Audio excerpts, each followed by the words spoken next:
Burnpur steel plant पर syndicate राज विवाद, तृणमूल की जवाबी सभा में गरजे मंत्री मलय घटक। सैल आईएसपी में कथित सिंडिकेट राज के आरोपों पर पश्चिम बंगाल की राजनीति में घमासान मचा हुआ है। हाल ही में भाजपा नेता और राज्य विधानसभा में विपक्ष के नेता शुभेंदु अधिकारी ने त्रिवेणी मोड़ पर सभा कर तृणमूल कांग्रेस पर सिंडिकेट राज चलाने का आरोप लगाया था। इसी के जवाब में रविवार को तृणमूल कांग्रेस ने उसी जगह जवाबी सभा आयोजित की। इस सभा में पश्चिम बंगाल सरकार के मंत्री मलय घटक ने भाजपा और शुभेंदु अधिकारी पर जनता को गुमराह करने का आरोप लगाया। उन्होंने कहा, कुछ दिन पहले शुभेंदु अधिकारी यहां सभा कर गए और आम जनता को गलत संदेश दिया। हम इसका कड़ा विरोध करते हैं। मलय घटक ने साफ किया कि सैल आईएसपी में किसी भी कॉन्ट्रैक्टर को काम सीधे केंद्र सरकार के पोर्टल के माध्यम से दिया जाता है। ऐसे में सिंडिकेट राज का सवाल ही नहीं उठता। मंत्री ने भाजपा पर झूठ फैलाकर राजनीतिक लाभ लेने का आरोप लगाया और कहा कि तृणमूल कांग्रेस पारदर्शिता में विश्वास करती है। सभा में तृणमूल के वरिष्ठ नेता अशोक रुद्र, कई पार्षद, मेयर परिषद सदस्य और महिला मोर्चा के कार्यकर्ता भी मौजूद रहे। तृणमूल नेताओं ने सभा में भाजपा के आरोपों को बेसिर पैर का बताते हुए जनता के सामने तथ्यों को रखने का संकल्प लिया। स्थानीय सूत्रों के अनुसार जवाबी सभा में सैकड़ों कार्यकर्ता और आम जनता जुटे थे। मंच पर भाजपा के भ्रम फैलाने के आरोपों को लेकर तृणमूल नेताओं ने एक सुर में कहा कि असल मुद्दा विकास है और भाजपा सिर्फ आरोपों के जरिए माहौल बिगाड़ने में लगी है। राजनीतिक विश्लेषक मानते हैं कि बरनपुर अब भाजपा तृणमूल टकराव का नया हॉट स्पॉट बन गया है। आने वाले समय में इस मुद्दे का असर पंचायत और नगर पालिका स्तर पर भी देखा जा सकेगा।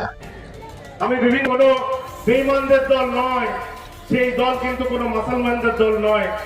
সেই দলের একজন নেতা আরেকজন এলাকার মানুষের মাথায় হাত রেখে, পাশে হাত রেখে এবং হাতে হাত রেখে প্রতিজ্ঞাবদ্ধ হয়ে বলে, কিন্তু বাস্তবে তা ঘটে না। এটা আমরা সকলেই জানি। আমরাও কাউন্সিলর, আমরাও রাজনীতি করছি। আমরা হয়তো আসানসোল দক্ষিণ ব্লক কোন জাতির টোপ দিয়ে লোক থাকে না, মানুষ মন থেকে আসে। মমতা বন্দ্যোপাধ্যায়ের যে উন্নয়ন প্রকল্প, মমতা বন্দ্যোপাধ্যায়ের যে জনপ্রকল্প, সেই প্রকল্পকে সামনে রেখে মানুষ জমায়েত হন। আমরা যার জন্য আপনাদের সকলকে বলছি যে আসানসোল দক্ষিণ ব্লক শহরটির প্রতি ভরসা রাখুন। আপনারা সবসময় আপনাদের সাথে আছি, আপনাদের পাশে রয়েছি।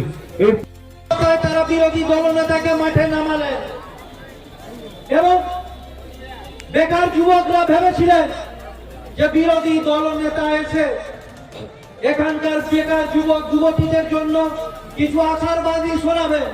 এখানে কর্মরত যে ওয়ার্কাররা যারা অন্যান্য স্টিল প্ল্যান্টের থেকে কম মাইনে পান, তাদের জন্য কিছু কথা বলবেন। তিনি সেটা বলেননি। তার বাঁ পাশে ডান পাশে যাদিকে দেখলাম, তাদিকে নিয়েই এসেছিলেন যে আমাদের সিন্ডিকেট আমাদের ফিরিয়ে দাও। তারা এক সময় এখানে সিন্ডিকেট চালাতেন। তাদের উদ্দেশ্য বেকারের কর্মসংস্থান নয়, কর্মরত শ্রমিকদের মাইনে বৃদ্ধি নয়। তাদের উদ্দেশ্য যে এখানে যে বিপুল কর্মযজ্ঞ শুরু হয়েছে, সেখানে যে টাকা আসবে সেই টাকার প্রতি তাদের নজর।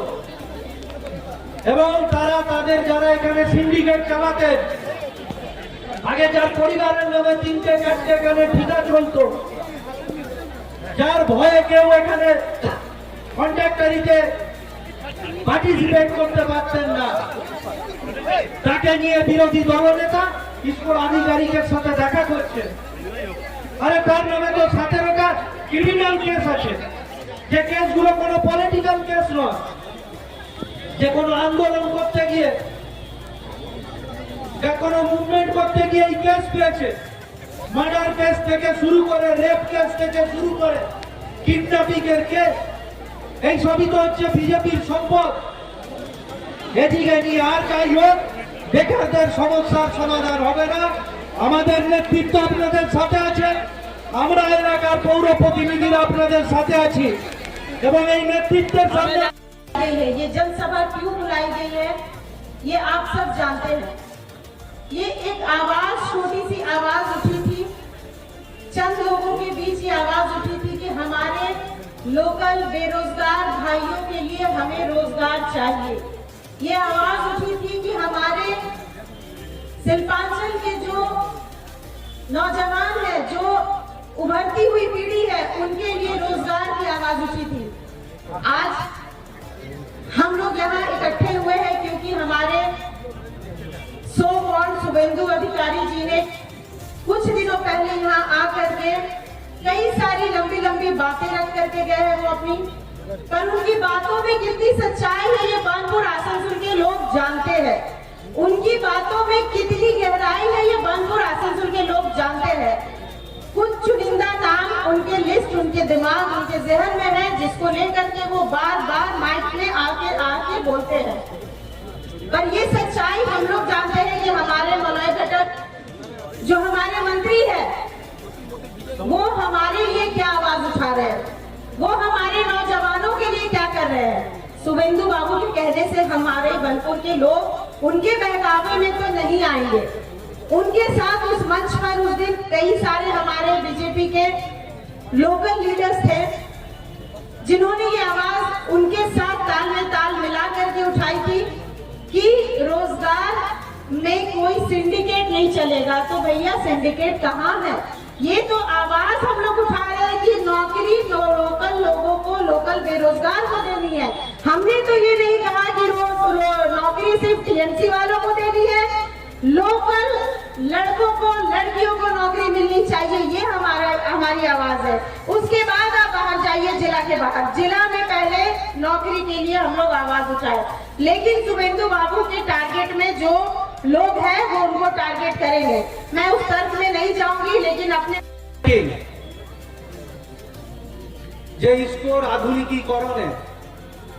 আধুনিকীকরণ এবং সম্প্রসারণে স্থানীয় বেকার যুবক যুবতীদের নিয়োগের অগ্রাধিকার, আমরা এই দাবি নিয়ে 1 বছর আগে থেকে আন্দোলন শুরু করেছিলাম এবং তখন অনেকে ভুরু কুঁচকে ছিল এবং আমাদের আন্দোলন যে ঠিক ছিল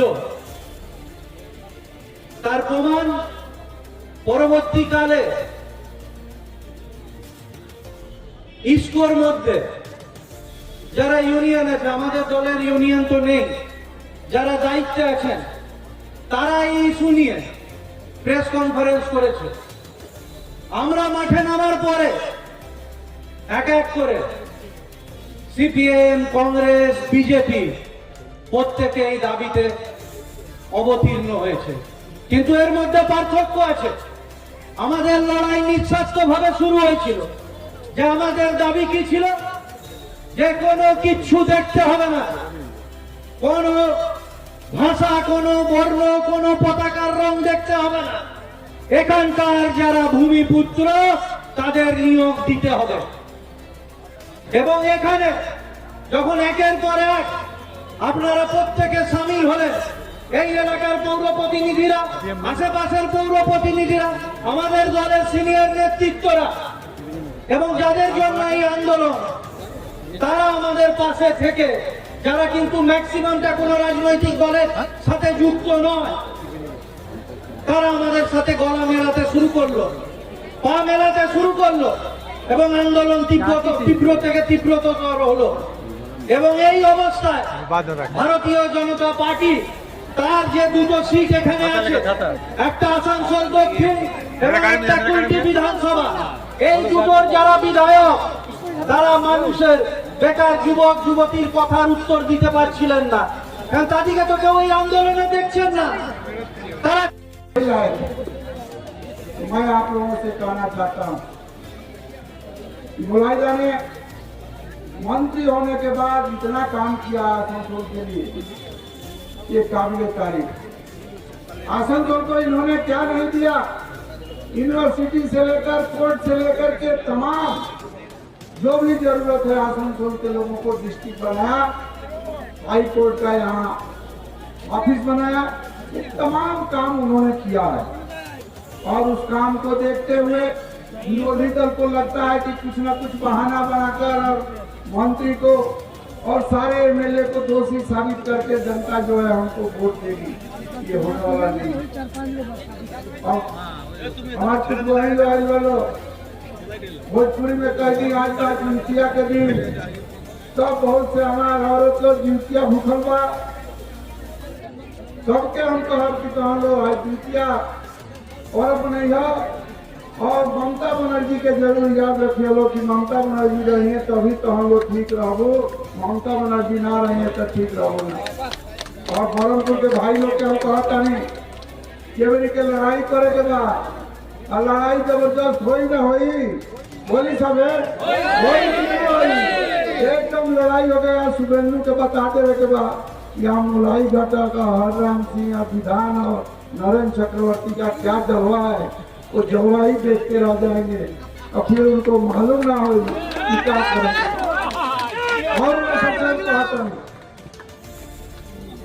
जौन बरमपुर में चल रहा बा हमारे नेता लोग एक्सटेंशन हो रहा है फैक्ट्री का, उसको देख रहे हैं और इसमें किसी की शिकायत नहीं मिलेगी। जिसको एम्प्लॉयमेंट होना होगा लोकल लोगों का होगा, यह हमारी सरकार की नीति और नीयत है और हर जगह एम्प्लॉयमेंट का काम हम लोग देख रहे हैं। अभी काम जो है आप जानते हैं, पानागढ़ में हम लोग ने बैंक बनाया, दुनिया का फैक्ट्री खोला, जमुरिया में दुनिया का फैक्ट्री खोला। ये तमाम फैक्ट्रियों में आज हमारे लोकल लोगों को काम देने का हम लोग खाता नहीं लाया था। ऐसे हम कहते नहीं। ये वही के जो लड़ाई बड़ा जबरदस्त का बीजेपी सोचा था कि 2 बार तो मेहनत करनी जा सफलता नाम लेबरी के मिली। मोदी जी आज ही कलकत्ता में मोदी जी आज आई बोला कहा कि उनका नींद नीचे पड़ा थी बंगाल में, उनका दाल गलत नहीं है। दाल गलवाए के चक्कर में महीना में एक बार जरूर ले जाओ तरह ना जनता उससे कोनो फायदा होगा कि नहीं के। मोदी जी के यहाँ कुछ ना चली, यहाँ जो बस चली और चली ये फाइनल कोनो नहीं है। कागज से बड़ा के विचार तो वो भाई हजारों आदमी बारिश के मौसम के ये वाइट करके यहाँ खड़ा ना होने की मीटिंग सुना था। सबके हम धन्यवाद देते हैं।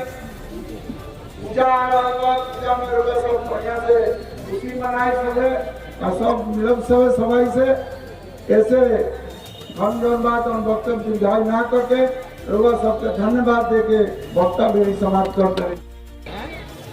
এই দুর্যোগের মধ্যেও হাজার হাজার তৃণমূল কংগ্রেসের কর্মী আজকে এই ত্রিবেণী মোড়ের যে ময়দান সেই ময়দানকে ভরিয়ে দিয়েছিলেন। কেন ভরিয়েছিলেন? যে কয়েকদিন আগে ভারতীয় জনতা পার্টি এই ময়দানে একটা সভা করে গেছে, মানুষকে ভুল বুঝিয়ে মিথ্যা কথা বলে মানুষকে বিভ্রান্ত করার চেষ্টা করে গেছে। দেখুন, ভারতীয় জনতা পার্টি এমন একটা দল যে দলটা কখনো মানুষের কাজ করে না। ভারতীয় জনতা পার্টি এমন একটা দল যে দলটা মানুষকে কখনো সত্যি কথা বলে না। আর ভারতীয় জনতা পার্টি এমন একটা দল যে দলটা মানুষকে ধাপ্পা দেয়, মানুষকে মিথ্যা বলে। 2014 আগে আমাদের দেশে ভারতীয় জনতা পার্টি ছিল না। পার্টি ছিল, ক্ষমতায় ছিল, কিন্তু তারা ক্ষমতায় আসার জন্য মানুষকে কি ধাপ্পা দিয়েছিলেন যে যদি আমরা ক্ষমতায় আসি বছরে 2 কোটি বেকারকে নাকি চাকরি দেবে। এই পোলো গ্রাউন্ডেই তো সভা হয়েছিল। নরেন্দ্র মোদীজি এসেছিলেন, বলেছিলেন अगर बीजेपी सत्ता में आया तो साल में 2 करोड़ बेकार को नौकरी दूंगा। আমি জানি না সেই বক্তব্য কেউ শুনেছিলেন কিনা। এই পাশে ইস্কোর কারখানা 2014 সালে ইস্কোতে কত কর্মী কাজ করতেন? 15,000-এরও বেশি। আর এখন কত কর্মী কাজ করে জানেন? ম্যাক্সিমাম 6 থেকে 7,000, তার মধ্যে 5,000 হচ্ছে ঠিকাদার কর্মী আর 2,000 মাত্র ইস্কোর পার্মানেন্ট কর্মী। তো 2 কোটি বেকারকে চাকরি দেওয়া তো দূরের কথা, এখানে যত লোক কাজ করতে তার অর্ধেক লোকের চাকরি খেয়ে চলে গেছে। তিনি প্রতিশ্রুতি দিয়েছিলেন সবারই ব্যাংক অ্যাকাউন্টে 15 লাখ টাকা করে পাঠিয়ে দেবে। 15 পয়সা কেউ পায়নি। দিনের পর দিন যেভাবে জিনিসের দাম বেড়েছে, যেভাবে দ্রব্যমূল্যের দাম বেড়েছে, মানুষ আজকে ত্রাহি ত্রাহি রোগ উঠে গিয়েছে, কিন্তু যে কথাটা আজকে আমরা বলতে এসেছি যে আমাদের রাজ্যের বিরোধী দলনেতা এবং তার সঙ্গে স্থানীয় কিছু আমাদের বিজেপির নেতা সেদিন মঞ্চে উপস্থিত ছিলেন। আমাদের এই এলাকার মানুষ তাদেরকে চেনেন। একটা ইংরেজিতে কথা আছে, a man is known by the company he keeps. তো সেদিন যারা স্টেজে নিয়ে মিটিং করেছেন আমাদের এই অঞ্চলের মানুষ কিন্তু সেটা দেখেছে এবং দেখে তারা যা নিজেরা বোঝার সেটা বুঝেছে। আর যেটা মিথ্যা কথা বলে গেলেন, বললেন তিনি যদি এখানে ইয়ে করেন তাহলে এখানে নাকি অনলাইনে টেন্ডার হবে। উনি জানেন না যে ইসকোর টেন্ডার অনলাইনে হয়। অলরেডি 10 বছর আগে থেকে ইসকোর টেন্ডার অনলাইনে হয়। বাজি সভাপতি, তার আহ্বানের সভা, সেই সভাতে যত মানুষ হয়েছিল পুরো বিজেপির 4টে জেলার থেকে সেদিন লোক এসেছিল, ঝাড়খণ্ড থেকে লোক নিয়ে এসেছিল, তার কমসে কম 5 গুণ মানুষ আজকে মাঠে হাজির হয়েছে। তো ঝাড়খণ্ডের লোক, 4টে জেলার লোক, বড় বড় নেতা বিজেপির, তারা যে লোক সেদিন করতে পারেনি, আজকে একটা ব্লকের সভাপতির ডাকে তার 5 গুণের বেশি লোক এই ময়দানে চলে এসেছে। তাই আমি আজকে একটাই কথা বলতে এসেছি যে তৃণমূল কংগ্রেসের যারা রয়েছে ভাই এবং বোনেরা, আমরা সবাই মিলে একজোট হয়ে মমতা বন্দ্যোপাধ্যায়ের নেতৃত্বে পশ্চিমবঙ্গে আগামী 2026-এর যে নির্বাচন, সেই নির্বাচনে চতুর্থবারের জন্য মুখ্যমন্ত্রী মমতা বন্দ্যোপাধ্যায়কে করবই। বিজেপি সরকার, সেই সরকারের পোর্টাল হচ্ছে জেম পোর্টাল, আর সেই জেম পোর্টালের মাধ্যমে এই আমাদের ইসকো কারখানার টেন্ডারগুলো হয়। খুব ভালো, তিনি যদি নরেন্দ্র মোদীর পোর্টাল চেঞ্জ করে দেন, এর থেকে ভালো আর কি হতে পারে? নরেন্দ্র মোদীর পোর্টাল তিনি চেঞ্জ করে দেন। তিনি মিথ্যে কথা বলে গেছেন এখানে নাকি সিন্ডিকেটের রাজ চলে। ভাই, কারা কারা সিন্ডিকেট করে এখানকার মানুষ জানে না। আপনি যাদেরকে নিয়ে সভা করছিলেন তারা কে? তাদেরকে মানুষ চেনে না। তাই আপনাদের বলি যে মানুষকে বিভ্রান্ত করা যাবে না, এই শিল্পাঞ্চলের লোককে বিভ্রান্ত করা যাবে না। এই শিল্পাঞ্চলের মানুষ তৃণমূল কংগ্রেসের সঙ্গে আছে, তৃণমূল কংগ্রেসের সঙ্গে থাকবে। এই শিল্পাঞ্চলের মানুষ মমতা বন্দ্যোপাধ্যায়ের সঙ্গে আছে, মমতা বন্দ্যোপাধ্যায়ের সঙ্গে থাকবে। এই শিল্পাঞ্চলের মানুষ আমাদের নেতা অভিষেক ব্যানার্জির সঙ্গে আছেন, অভিষেক ব্যানার্জির সঙ্গে থাকবে। আজকের যে সভা এখানে ডেকেছিল, খালি